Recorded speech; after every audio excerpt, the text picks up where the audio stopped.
নমস্কার বন্ধুরা, কিচেন ক্যানভাসের তরফ থেকে আপনাদের সকলকে স্বাগত। শীতকালে আমরা পিঠে খেতে সকলেই ভীষণ পছন্দ করি, আর বাড়িতে নানা রকম কিন্তু পিঠেও বানিয়ে থাকি। তাই এই শীতে সেই রকমই আমার আজকের রেসিপি সরু চাগলি।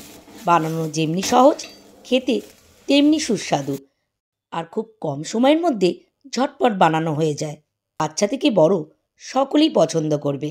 তাহলে দেখে নেওয়া যাক আমার আজকের এই রেসিপিটি।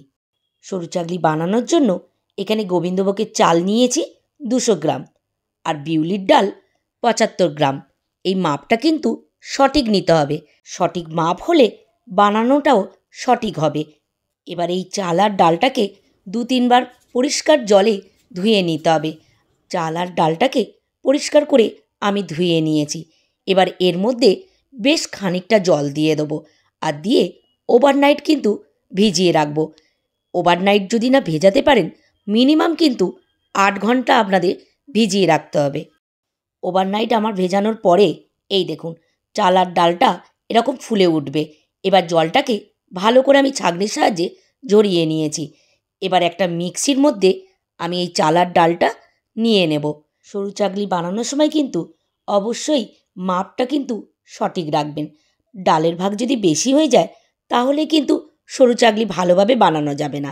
এবার আমি এর মধ্যে পরিমাণ মতন জল অ্যাড করলাম, আর এবারে ভালো করে মিহি করে বেটে নেব মিক্সিতে। বন্ধুরা, বাড়িতে সঠিকভাবে সরু চাগলি বানাতে হলে কিন্তু ভিডিওটা স্কিপ না করে আপনাদের পুরোটা দেখতে হবে, তাহলে কিন্তু সঠিকভাবে বানাতে পারবেন। মিক্সারটা আমার ভালো করে বাটা হয়ে গেছে। এবার আমি আপনাদের দেখিয়ে দিচ্ছি কীরকমভাবে আমি বেটেছি। এই দেখুন, একদমই কিন্তু ফাইনভাবে পেস্ট করে নিয়েছি, একটুও দানা দানা নেই।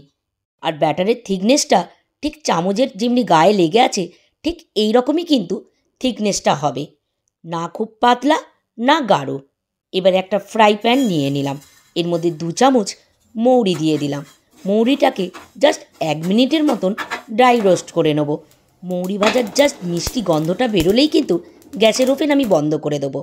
আর ঠান্ডা হলে হামলদিস্তা কিংবা শিলের মধ্যে আপনারা বেটে নিতে পারেন। আমি এখানে হামলদিস্তাতে বেটে নিচ্ছি।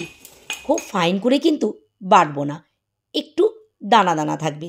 এই দেখুন, টেক্সচারটা ঠিক এই রকম হবে। সরু চাগলিতে মৌরির টেস্ট কিন্তু দারুণ লাগে। এবার একটা বোলের মধ্যে আমি মিক্সারটা ঢেলে নেব। মিক্সারের বাটিতে 1 কাপ জল দিয়ে ভালো করে গুলে নিয়ে মিক্সারটা এর মধ্যে অ্যাড করে নেব। নিয়ে এর মধ্যে পরিমাণ মতন নুন দিয়ে দেবো, আর দেব গোলমরিচ 1 চামচের মতন, বড় চামচের, আর মৌরি গুঁড়ো দিয়ে দেবো 1.5 চামচের মতন, বড় চামচের। এবার ব্যাটারটাকে ভালো করে মিশিয়ে নেব।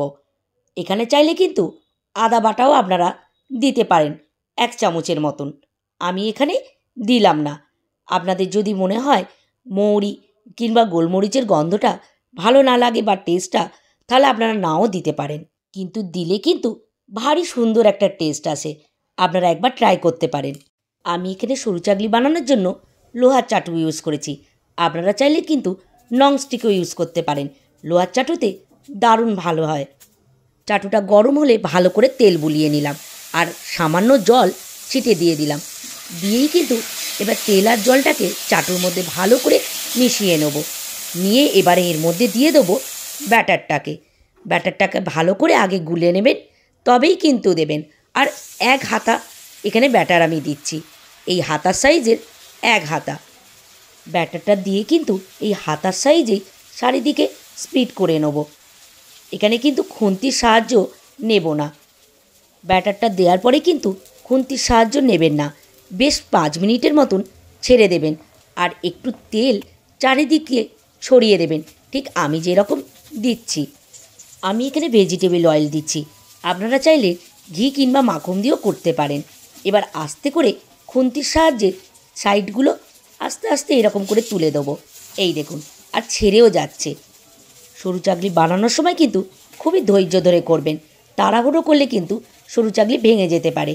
এই দেখুন, আস্তে করে আমি খুন্তির সাহায্যে ভালো করে তুলে নিয়ে তবেই উল্টালাম। ঠিক এই রকমভাবেই আপনারাও করবেন। সরু চাগলি কিন্তু মিডিয়াম হিটেই কিন্তু করবেন, আর খুব ধীরে ধীরে, তাড়াহুড়ো একদমই করবেন না। আবার আমি উল্টে দিলাম, দিয়ে এবারে ঠিক এই রকম করে ভাঁজ করে তুলে নেব। আর একটা গরম পাত্রের মধ্যে কিন্তু রাখবেন, ঠান্ডা হয়ে গেলে সরু চাকলি খেতে ভালো লাগে না। আমি আবার একটা করে আপনাদের দেখিয়ে দিচ্ছি। প্রথমে তেল দিলাম, তারপর সামান্য একটু জল দিয়ে দিলাম, তারপরে কিন্তু খুন্তি দিয়ে ভালো করে মিশিয়ে নেব। নিয়ে এর মধ্যে ব্যাটারটা দিয়ে দেবো। 1 হাতা ব্যাটার দেবেন, এর বেশি কিন্তু দেবেন না, তাহলে খুব মোটা হয়ে যাবে আর সরু চাকলি খেতেও ভালো লাগবে না।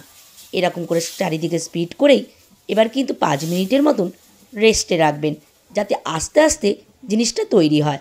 আর এবার চারিদিকে তেলটা দিলেই আস্তে আস্তে দেখবেন এরকম উঠে আসবে, তখন জানবেন সরু চাকলি কিন্তু প্রায় হয়ে এসছে। এরকম আস্তে আস্তে করে তুলে নিয়েই উল্টে দেবেন।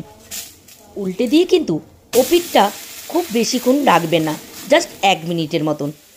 1 মিনিট পরে আবার আমি এইটাকে উল্টে দেব। এই দেখুন, এবারে ভাঁজ করে আমি তুলে নেব। খুব ধীরে ধীরে কিন্তু কাজটা করবেন, তাড়াহুড়ো করলে কিন্তু সরু চাকলি ভালোভাবে বানানো যাবে না। আমি আপনাদের দুটো করে দেখিয়ে দিলাম, এইভাবেই আমি প্রত্যেকটা করে নিয়েছি। আমার প্রায় 10খানার মতন সরু চাকলি হয়েছে। এবারে গরম গরম কিন্তু পরিবেশন করব। আমি এখানে খেজুরের গুড় দিয়ে পরিবেশন করেছি আর আলুর তরকারি দিয়ে। আপনারা কী দিয়ে খেতে ভালোবাসেন সেটা আমাকে কমেন্ট বক্সে জানাতে পারেন। আর আশা করছি এই রেসিপিটা আপনাদের ভালো লেগেছে। আর ভালো লাগলে লাইক আর শেয়ার করতে একদমই ভুলবেন না। আর নিত্য নতুন রেসিপি দেখার জন্য আমার চ্যানেলটিকে সাবস্ক্রাইব করে বেল আইকনটিতে অবশ্যই ক্লিক করে দেবেন। তাহলে আজকের মতন এখানেই শেষ করছি। আবার দেখা হবে একটি নতুন রেসিপি নিয়ে। ততক্ষণ ভালো থাকবেন, সুস্থ থাকবেন।